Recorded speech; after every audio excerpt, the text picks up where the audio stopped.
오늘 감사라는 제목으로 하나님 말씀 나누는데 오늘은 네 번째 말씀으로요.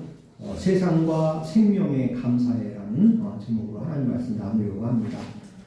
오늘은 날이 추워서 그런지 마이크가 고장이 났어요. 그래서 아마 유튜브 그 방송 나중에 할 때 음성이 아마 안 들릴 거예요. 지금 고장이 났습니다. 주중에 제가 바꾸도록 할게요. 제가 어제요. 가족들과 같이 아침에 일찍 일어나서 경기도 구리시에 있는 동구릉이라는 곳에 갔다 왔습니다.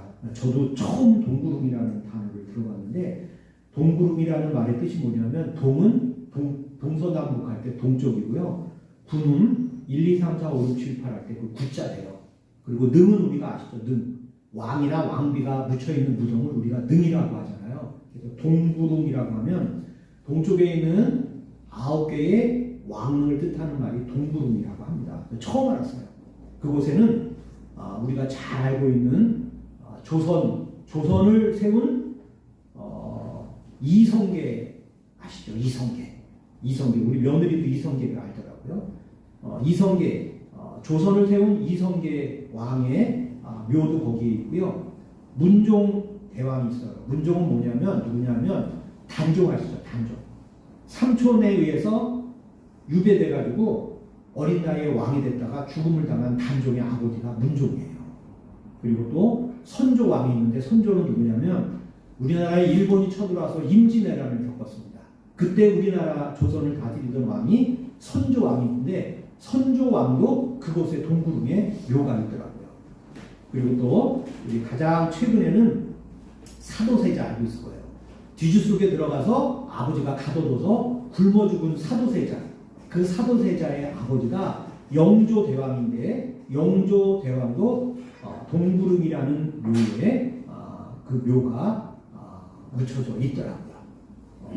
경기도 고양에는요 서쪽을 뜻하는 서 그리고 다섯을 뜻하는 오에서 서오릉이 있어요.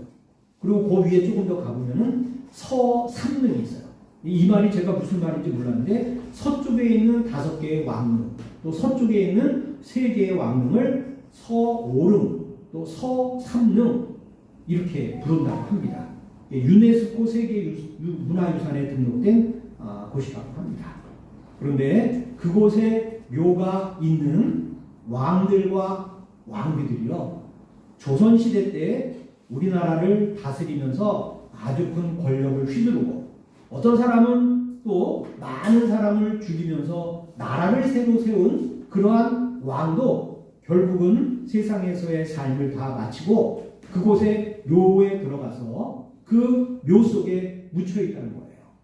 또 왕비들도 수많은 권력을 행사하고 여러 가지 어린 왕들 뒤에서 수령청정이라고 하면서 뒤에서 나라를 다스리는 그러한 사람도 있었지만 결국은 이 세상에 생명이 다하면은 결국 아무리 좋게 꾸며놓은 왕릉이라고 하더라도 그곳에 들어가서 세상의 삶을 다 살면 결국 모든 것이 흙으로 돌아가는 그러한 삶을 우리가 살고 있다는 것을 우리가 기억해야 될 줄 믿어요. 그래서 제가 가서 사진을 좀 하나 몇 개 찍어 왔습니다. 이게 하늘이 참 맑죠. 어제 찍은 게 아니고요. 카메라가 별로 없어가지고 제가 인터넷에서 동구릉에 있는 사진을 좀 찍었습니다. 이게 하늘이 너무 맑잖아요. 어제 하늘이 사실 이렇게 맑았어요. 아주 아름다운 자연 광경입니다. 그리고 그 입구가 이렇게 되어 있어요. 여기가 지하철을 타고 가면요. 8호선 동구릉역에 내리면 5분 걸어가면 이 산책로인데 한 1시간이면 들어갔다가 나올 수 있거든요. 이러한 데가 있더라고요. 그리고 이 입구다 이렇게 큰 소나무가 거리를 쫙 가득 메우고 있습니다. 낙엽도 아주 잘 낙엽이 맺힌 그러한 모습들이 인터넷에 사진으로 올라와 있습니다. 이 말씀을 보시면서 오늘 우리가 읽은 제목 하나님이 지으신 그 모든 것을 보시니 보시기에 힘이 좋았다라는 말씀을 생각하며 이 그림도 생각하는 말씀을 들어주셨으면 좋겠습니다. 하나님은요 세상을 다 지으신 다음에 그 지으신 세상을 바라보았어요. 바라보았더니 하나님이 보시기에도 너무너무 좋았다라고 말씀을 하시며 성경에 그 말씀을 기록해 놨습니다. 하나님이 지으신 그 모든 것을 보시니 보시기에 심히 좋았더라. 그럼 우리가 집에서 무엇을 만들거나 세상에서 어떤 것을 만들었을 때 후회가 드는 일들이 많이 있어요. 또 우리가 세상을 살고 나서 내가 살아온 인생을 한번 뒤돌아보면은 아쉽고 부끄럽고 창피하다 생각이 드는 순간들이 우리의 삶에는 참 많아요. 그런데 하나님은 얼마나 완벽하게 세상을 지으셨으면 세상을 바라보며 참 좋구나라는 생각으로 자기가 만들어 놓은 그 세상을 바라보았다는 거예요. 그러니까 바라기는 우리들도 우리의 지난 삶 속에서 찾아왔던 여러 가지 부끄럽고 죄악되고 창피스럽고 하는 치욕스럽고 하는 그런 순간들이 있다 하더라도 하나님이 우리에게 부여해 주신 세상 속에 살다가 하나님의 부르심 앞에 갈 그러한 인생을 살고 있기 때문에 하나님의 은혜를 받아서 하나님으로부터 죄를 용서받았다는 그런 확고한 믿음을 갖고 있으면 내 뒤돌아본 나의 과거를 과감하게 하나님 앞에 내어드리고 앞을 바라보며 후회하지 않는 인생을 앞으로 살아가겠다는 결단을 하며 우리가 살아가야 된다는 것이에요. 그것이 하나님이 세상을 바라보며 좋았더라 한 것과 같이 우리들도 뒤돌아보지 말고 앞으로 너희들이 만들어갈 세상을 향하여 참 좋았더라 라고 이야기하며 하나님을 향하는 천국을 향하는 그러한 발걸음을 우리들도 걸어가면 참 좋겠다 라고 하면서 하나님께서 보시기에 참 좋았더라 라는 성경의 말씀을 우리에게 남겨준 것으로 생각을 하고 있습니다. 하나님께서는요 좋았다라는 말을 하셨는데 세상을 창조하신 것을 보고 좋았다라고 얘기를 했는데요. 이것은 우리가 시험을 보고 나서요. 학교에서 시험 보잖아요. 점수가 잘 나왔어요. 100점도 나오고 90점도 나왔으면 그 점수를 보고 참 점수 잘 나왔다 하고 이렇게 좋아하는 그러한 평가 점수가 아니라는 거예요. 그것은 내가 최선을 다하고 그 창조의 무리를 바라보면서 기쁘고 만족함이 거기에 담겨져 있는 고백을 하나님께서 하신 거예요.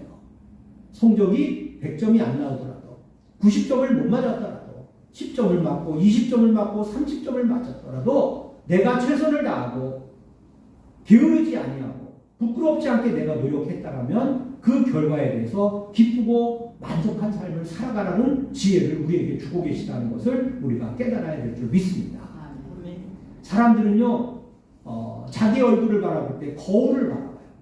거울을 바라보면서 내 모습이 어떨까? 오늘 교회에 올 때도 거울들을 다 바라보고 오셨죠. 저희 집에는 거울이 조그만 거울밖에 없어서 잘 못 봐요. 그런데 사람들은 다 거울을 바라봅니다. 거울을 바라보면 오늘 내가 교회를 갈 때 립스틱도 발라야 되고 눈곱이 꼈나도 바라봐야 되고 머리가 엉클어졌나도 바라보는 그러한 모습으로 자기들을 항상 이렇게 바라보고 있어요. 그런데 우리는 하나님이 만들어 놓은 이 창조의 세계를 보기는 보고 있습니까? 볼 때 어떠한 마음으로 바라보고 있는지를 우리가 한번 생각해 보는 시간을 이 시간 가졌으면 좋겠어요. 창조의 세상을 바라보면요. 하나님이 만든 그 창조 안에서 하나님을 발견할 수 있는 지혜를 가져야 돼요.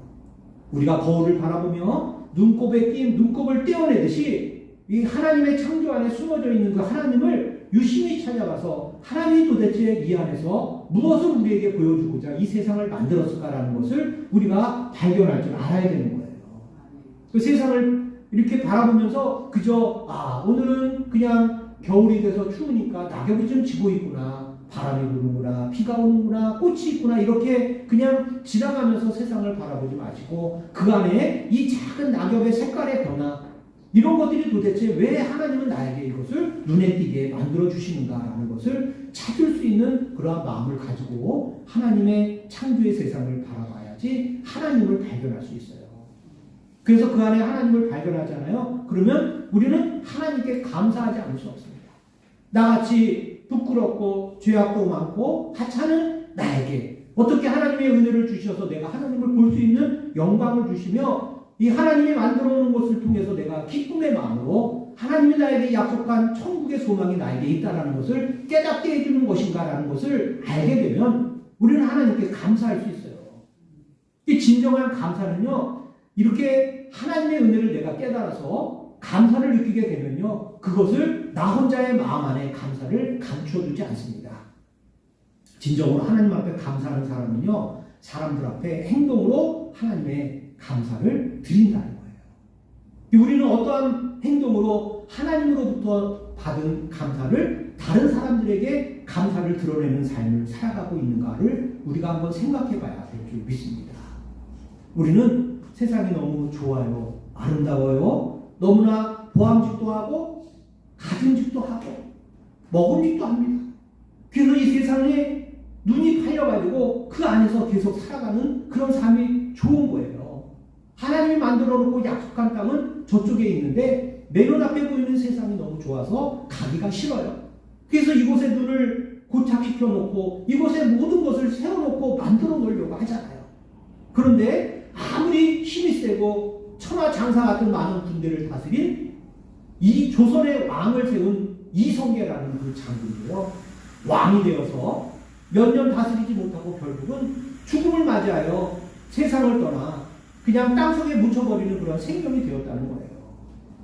그러니까 우리가 바라보아야 될 것은 이 땅에 잠시 살아가야 될 것이 아니라 영원한 생명을 약속하여 우리에게 허락해 주신 하나님 나라의 삶을 향하여 우리가 걸어나가야 되는 그런 의무가 우리 예수를 믿는 자들에게 반드시 있는 것입니다. 하나님은 인간들에게 창세기 1장 28절의 말씀을 통해서 우리에게 땅을 정복하고 또 모든 생물을 다스리라라는 명령을 주었어요. 여러분, 이것은요, 전쟁을 통해서 정복하라고 하니까 전쟁을 통해서 남의 땅을 빼앗아서 막 내가 그 땅 내가 만들고 내 마음대로 하면 되겠다라고 그것을 이야기하는 정복이 아닙니다. 이 정복이라는 것은요, 그 땅을 발판으로 삼아 살아가라는 명령을 주고 계신 거예요. 땅을 자신의 발로 밟고 삶의 터전으로 삼고 살아가는 거예요. 딴 데 숨어서 도망가서 살지 말고 하나님이 만들어 놓은 이 땅에다가 발을 딛고 이 땅을 기반으로 해서 살아가는 것을 얘기하는 것이고요. 다스리라는 것은 뭐냐면 창조한 세상의 모든 권한이 하나님께 있으니까 하나님의 뜻을 그곳에서 행하며 살아가라라는 말씀을 우리에게 주고 있는 거예요. 그러니까 우리는 하나님이 맡겨주신 허락하신 이 세상의 삶에 발을 디디고 이 권한 속에서 내가 마음대로 내 뜻대로 세상을 살아가는 것이 아니라 하나님의 뜻을 받아서 하나님의 말씀대로 이 세상을 살아가는 것이 하나님께서 우리에게 주신 명령이라는 거예요.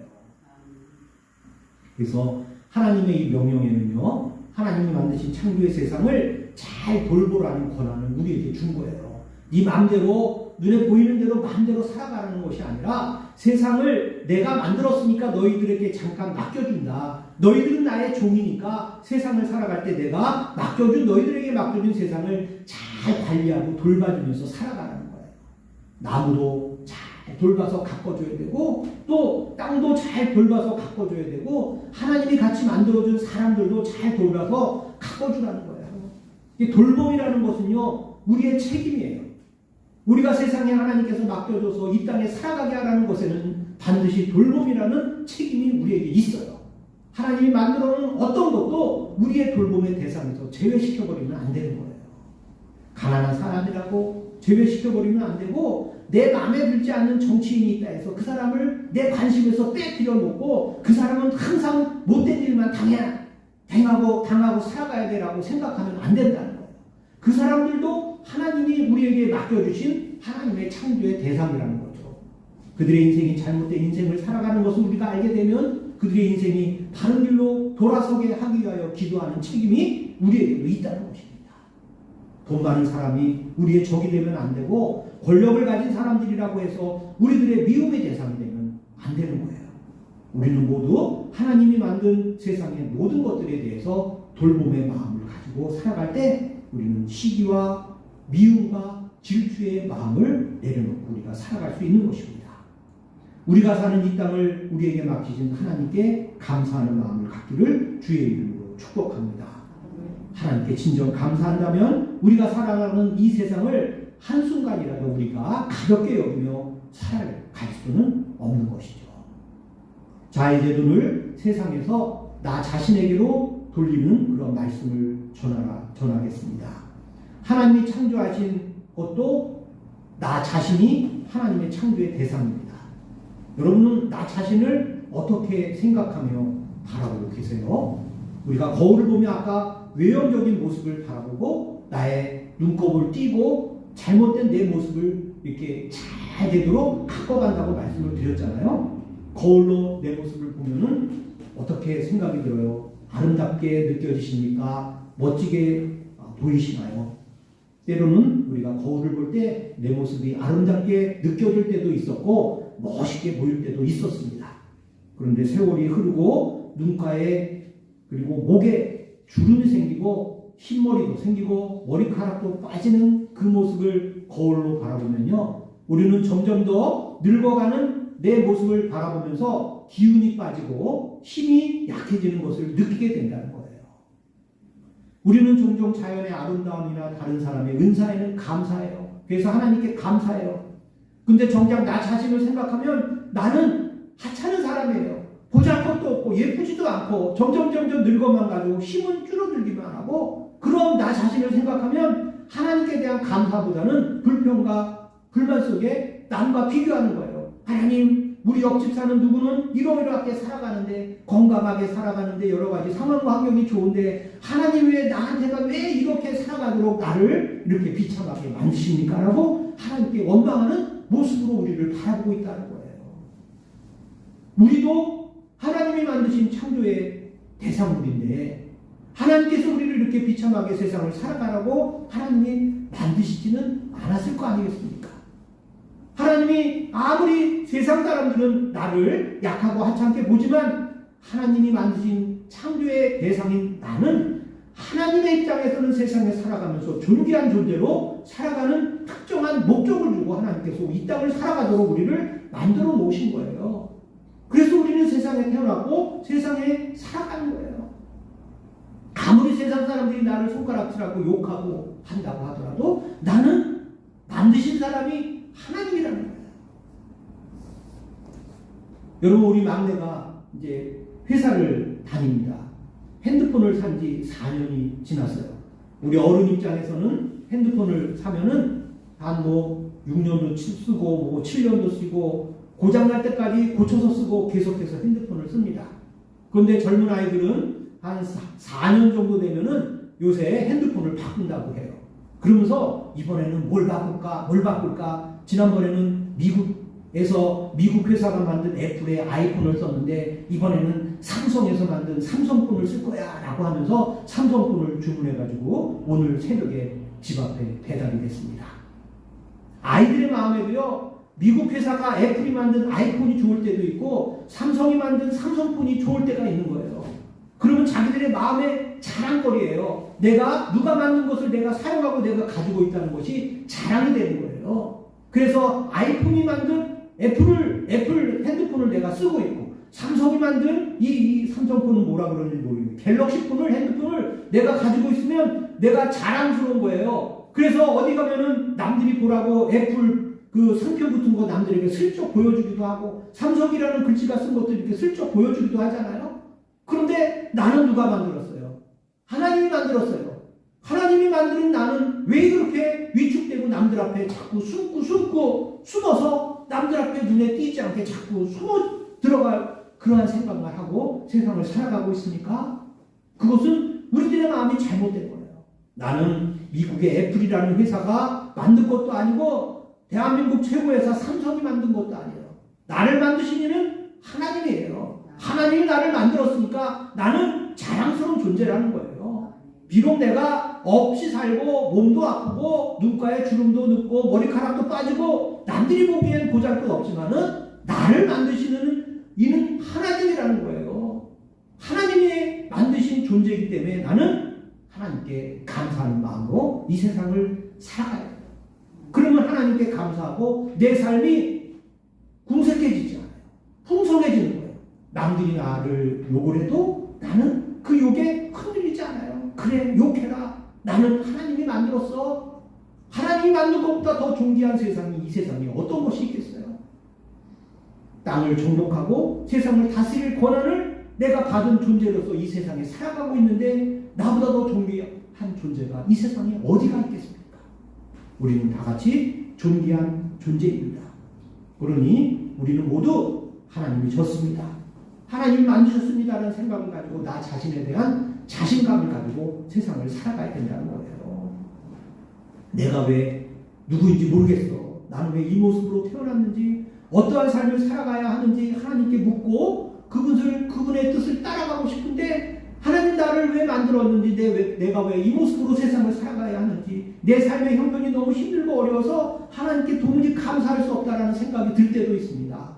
그럴 때 하나님이 만드신 이 풀을 보고 공기를 호흡해서 내 몸속에 들여보내세요. 그러면서 나는 하나님이 만든 거야. 하나님이 만드신 존재라고 우리가 마음속으로 각오를 다져보시죠. 그러면 힘이 생길 거예요.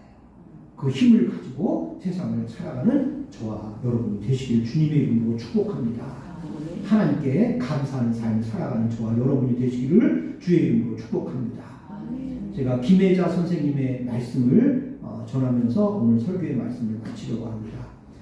김혜자 선생님이요, 지금부터 한 10년 전에 연극을 했어요. 그 연극이 얼마나 유명했는지 저도 연극 그런데 관심이 없어서 보지는 못했지만 많은 사람이 줄을 서서 이 연극을 봤다고 하더라고요. 그 제목이 뭐냐면 오스카는 아이의 이름이에요. 한 14살 먹은 아이인데 죽을 날이 12일밖에 안 남았어요. 이틀이 지나면 죽는 거예요. 그래서 그 아이가 매일매일 신에게 하나님께 보내는 편지를 씁니다. 이 아이의 하루는요 10년이에요. 그래서 내가 하루를 살면은 나는 10년을 살았어 해가지고 12일 120살을 산 마음으로 하나님께 보내는 편지를 쓰게 했다는 내용입니다. 제가 이 모습 보여드릴게요. 이분이 김혜자 씨, 지금부터 한 10몇 년 전이니까 그때만 해도 젊었죠. 지금 이제 한 박순인 권사님하고 동갑이니까 한 84세 5세 됐는데 10년 전이니까 70대 중반이면 지금 유양순 권사님 나이쯤 됐을 때 이렇게 연극을 혼자 한 거예요. 2시간씩이나 혼자. 연극의 그 대사 모습 중에 이렇게 인형을 안고도 한 사진이 올라와 있습니다. 이게 이제 그 다음에 이 모습은 이제 포스터인데 이거 혹시 보신 분도 있었나 모르겠습니다. 엄청 유명해서 많은 사람들이 찾아와서 이걸 봤다 그래요. 오스카 신에게 보내는 편지 2013년 11월 15일에서 12월 29일까지 이 연극이 상영된다고 합니다. 이 내용을 잠깐 생각하며 김혜자 선생님이 쓴 글을 제가 읽어드리면서 설교를 마무리할게요. 삶은 고통의 연속이며 죽음은 아무도 비껴나가지 못합니다. 하지만 죽음은 끝이 아니라고 생각합니다. 법 없이도 살 것 같은 사람, 평생 고생만 하던 사람이 죽은 후 끝이라면 얼마나 허무할까? 나는 뒤늦게 하나님을 만난 후 천국의 존재를 믿습니다. 하나님은 고통을 주면서 나의 정신 근육을 키워주셨습니다. 살면서 삶이 내가 원하는 방향으로 흘러가지 않는다고 생각할 때가 있었습니다. 신에게 하나님께 왜냐고 물었습니다. 어떤 나무는 크게 자라고 꽃을 피우고 열매를 맺는데 왜 어떤 나무는 어려서 가지가 부러지고 꽃을 피우기도 전에 죽는 걸까? 왜 세상은 공평하지 않는 걸까? 아프리카를 다니며 일기에다 하나님께 많은 편지를 쓰곤 했습니다. 그러나 하나님은 아무 대답이 없었습니다. 어느 날 정해진 답은 없다는 걸 깨달았습니다. 영국에서 오스카라는 어린아이는 죽기 이틀 전에 신에게 편지를 씁니다. 오늘 난 100살이 되었어요. 할머니처럼. 난 엄마랑 아빠에게 삶이란 참 희한한 선물이라고 얘기를 해줬어요.